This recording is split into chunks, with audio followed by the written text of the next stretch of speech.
aí então para falar um pouquinho com vocês sobre mais algumas aplicações das leis de Newton. Temos aqui o nosso papo hoje voltado à chamada força elástica. A força elástica vai estar vinculada principalmente à ideia de uma mola, né? Outras estruturas que venham a sofrer uma deformação que seja reversível.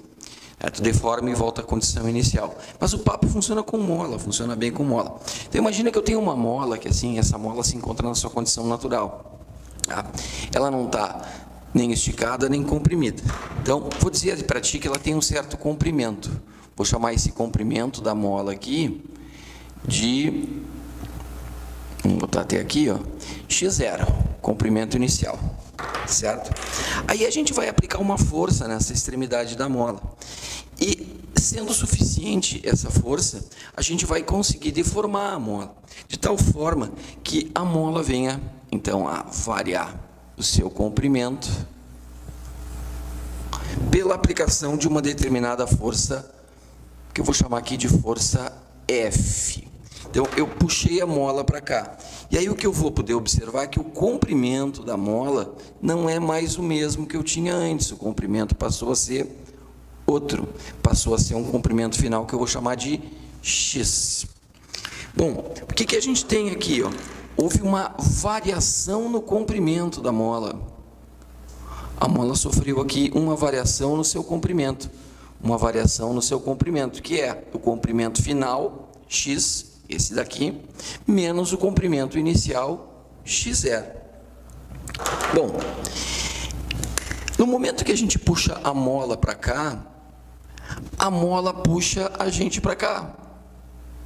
Então, aqui aparece a chamada força elástica, a força que a mola está exercendo, a força que a mola está aplicando.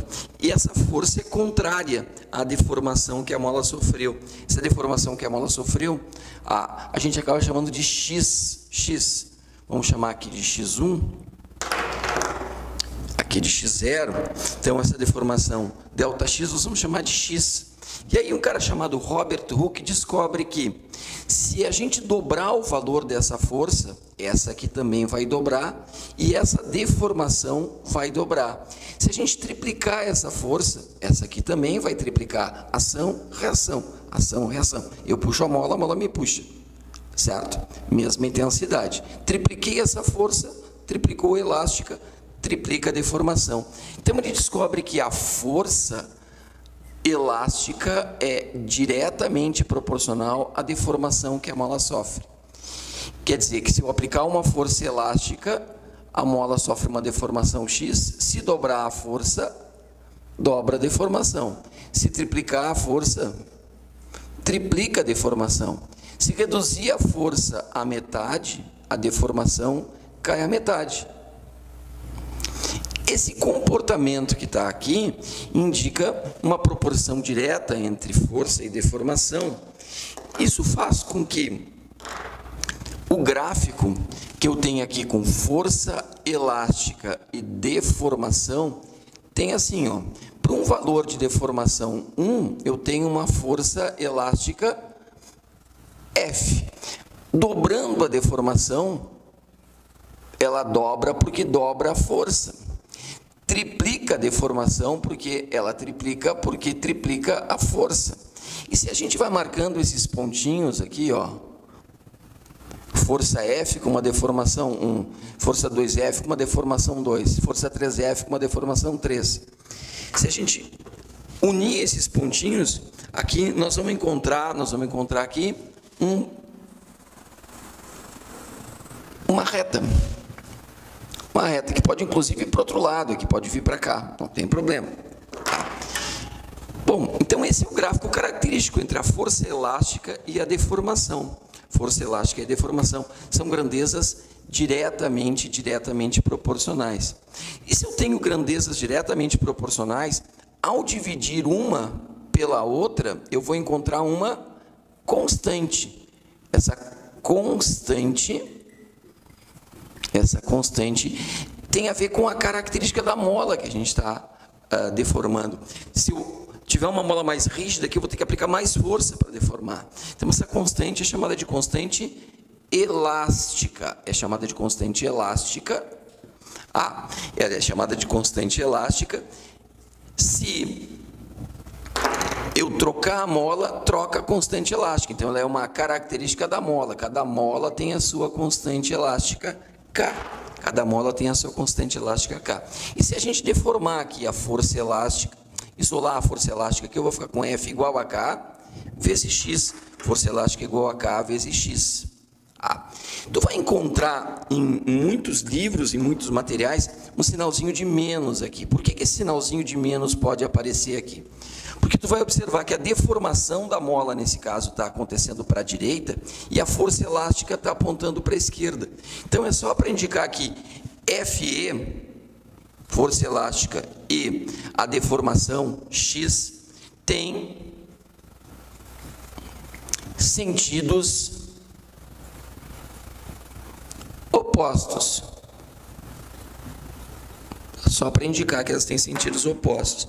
E nós vamos cuidar para o seguinte: a força no Sistema Internacional de Unidades é dada em newtons, deformação é medida de comprimento, tem que ser dada em metros. Então, a força em newtons, a deformação em metros, a constante elástica dada em newtons por metro. Bom, mas aí vem a questão do gráfico. Esta reta que está aqui desenhada pode estar mais de pé, pode estar mais deitada. Ela vai ter uma certa inclinação, uma certa declividade. Se a gente fizer esse desenho aqui, ó, tu vai enxergar aqui um triângulo retângulo. Um triângulo retângulo. E a gente aprende no triângulo retângulo que a tangente de um ângulo agudo, um ângulo menor que 90 graus, num triângulo retângulo, é igual ao cateto oposto ao ângulo dividido pelo cateto adjacente. O cateto oposto ao ângulo está aqui, ó, é a força elástica.